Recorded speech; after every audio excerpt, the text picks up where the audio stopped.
इस वीडियो में आज हम सुप्रीम कोर्ट के एक ऐतिहासिक फैसले के बारे में जानेंगे, जो इंडियन पॉलिटिकल सिस्टम के सर्वाधिक विवादित विषयों में से एक, यानी राज्यपाल के संवैधानिक दायित्व को क्रिस्टल क्लियर करते हुए काफी व्यवहारिक यानी प्रैक्टिकल बनाता है।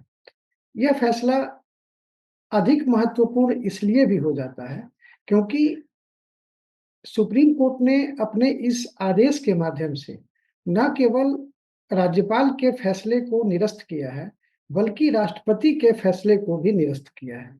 तो इस वीडियो में सुप्रीम कोर्ट द्वारा निर्धारित किए गए इस संबंध में नए मानदंडों के बारे में जानेंगे, जिसका काफी दूरगामी प्रभाव होने वाला है। इसमें हम कई बात जानेंगे। पहले तो जानेंगे कि वह मामला क्या है, जिसके तहत सुप्रीम कोर्ट ने यह फैसला दिया है। उसके बाद हम जानेंगे कि सुप्रीम कोर्ट के कौन-कौन से न्यायाधीश इस बेंच में थे। इसके बाद में जानेंगे कि संविधान में कौन-कौन से अनुच्छेद हैं, जो कि राज्यपाल के संवैधानिक दायित्वों के बारे में व्याख्या करते हैं।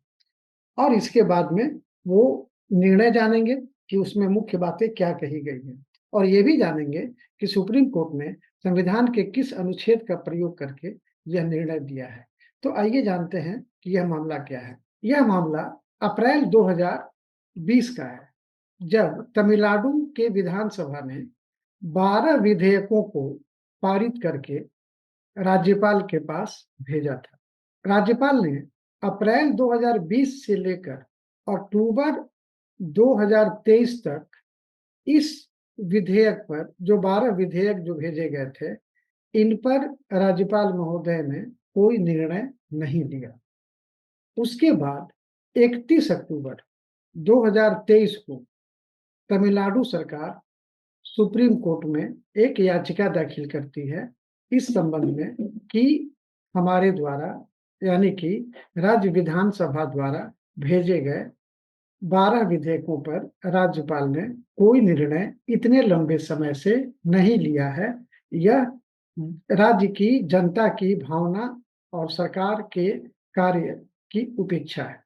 तो सुप्रीम कोर्ट ने अब 10 नवंबर को 10 नवंबर 2023 को केंद्र सरकार को नोटिस भेजा कि आप बताइए अब आपको इस संबंध में क्या कहना है। ऐसी-ऐसी याचिका जो है मेरे पास आई है। तो जब 10 नवंबर को नोटिस जारी हुआ, तब राज्यपाल महोदय ने 13 नवंबर को क्या किया, ये 12 में से 2 विधेयक को राष्ट्रपति के पास भेज दिया और 10 विधेयक को राज्य विधानसभा में फिर से लौटा दिया पुनर्विचार के लिए। अब उसके बाद राज्य विधानसभा ने 18 नवंबर को 10 विधेयकों को फिर से पारित कराकर राज्यपाल के पास भेज दिया। लेकिन राज्यपाल महोदय ने उन 10 विधेयकों को राष्ट्रपति के पास भेज दिया। अब यहाँ पर थोड़ा-सा हम देखते हैं कि अगर राज्य विधानसभा राज्यपाल के पास में अगर कोई विधेयक पारित कराकर भेजती है, तो उसके पास क्या ऑप्शंस हैं? उसके पास 4 ऑप्शंस हैं और ये किसमें दिया हुआ है? अनुच्छेद 200 में। अनुच्छेद 200 में, भारतीय संविधान के अनुच्छेद 200 में ये दिया हुआ है, ठीक है? अब इसमें क्या-क्या ऑप्शंस हैं, हम ये देख लेते हैं। तो एक तो ऑप्शन है कि वह अपनी सहमति देगा। दूसरा है कि वह अपनी सहमति नहीं देगा, ये एक हो सकता है। तीसरा है कि वह पुनर्विचार के लिए कहाँ भेज सकता है? विधानसभा। विधानसभा को लौटा सकता है, ठीक है? लौटा सकता है। और चौथा जो ऑप्शन है, वह है राष्ट्रपति के लिए, राष्ट्रपति के विचारार्थ उस विधेयक को सुरक्षित रख सकता है।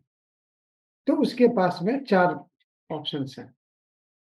अब राष्ट्रपति या राज्यपाल महोदय ने 18 नवंबर के बाद जब भेजा गया, तब उन्होंने उस विधेयक को, जो 10 विधेयक जो बचे हुए थे, उसको भी राष्ट्रपति के पास भेज दिया और राष्ट्रपति महोदय ने उन 10 विधेयकों में से एक पर अपनी सहमति दी, 2 पर विचार ही नहीं किया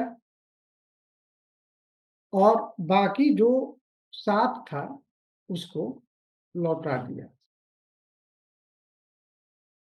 ठीक है? ये मामला है पूरा।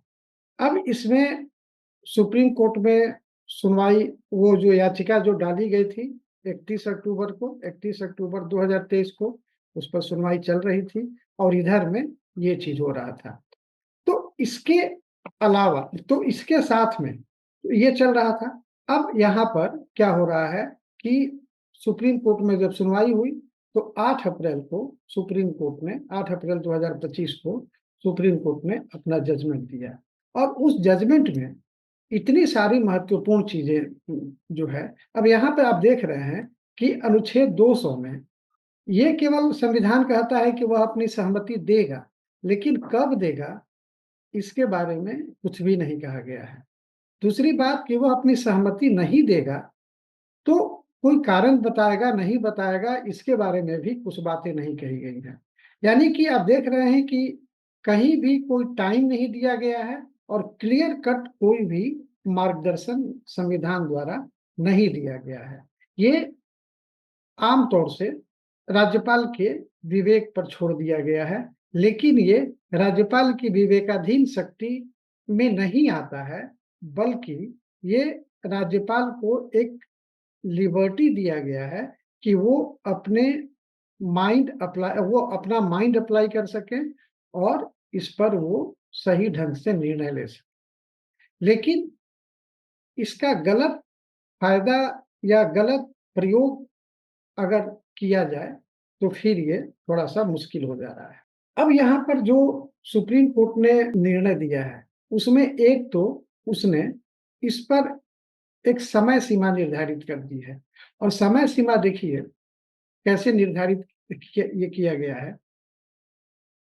कहा गया है कि अगर आपको राज्य कैबिनेट की सहमति से, ज़ाहिर है राज्य कैबिनेट ने भेजा है, तो सहमति के लिए ही भेजा है। तो अगर आप राज्य कैबिनेट की सहमति और सलाह से आप उसको अपना, जो सुप्रीम कोर्ट ने ऑर्डर दिया है, वो ये दिया है, एक समय सीमा निर्धारित की है सबसे पहले तो, और उसमें ये कहा गया है कि अगर आप राज्य विधान परिषद से जो पारित अगर विधेयक आपके पास में भेजा जाता है, तो और जो कैबिनेट है वहाँ की मंत्रिमंडल है, अगर आपको सलाह दे रही है कि आप उसको स्वीकार कर लीजिए, तो 1 महीना के अंदर में आपको स्वीकार कर लेना है, ठीक है? 1 मंथ में।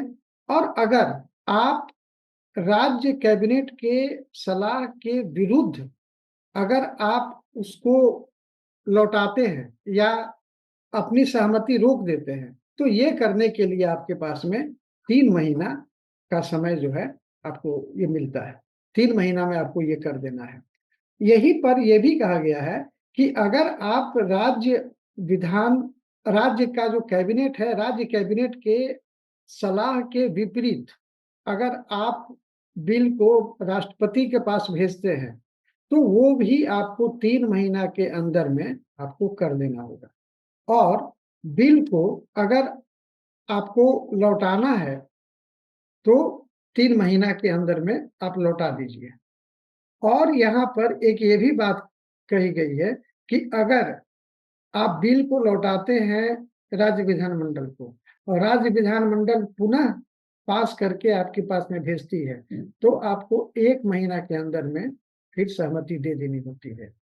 और ये भी कहा गया है कि जब राज्य विधानमंडल विधेयक को फिर से पारित करके दोबारा आपके पास में भेजती है, तो जब आप पहली बार राष्ट्रपति को नहीं भेजे हुए हैं, तो दूसरी बार आप पुनर्पारित विधेयकों को राष्ट्रपति के पास नहीं भेज सकते हैं।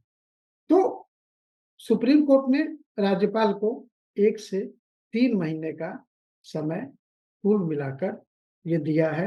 अब ये इससे क्या हो रहा है कि सुप्रीम कोर्ट ने एक टाइम जो है फिक्स कर दिया कि आपको इस टाइम में काम करना है। देखिए, इसमें बहुत सारी बातें कही गई हैं। एक तो कहा गया है कि गवर्नर के पास में कोई एब्सोल्यूट पॉकेट वीटो नहीं होता है, ठीक है?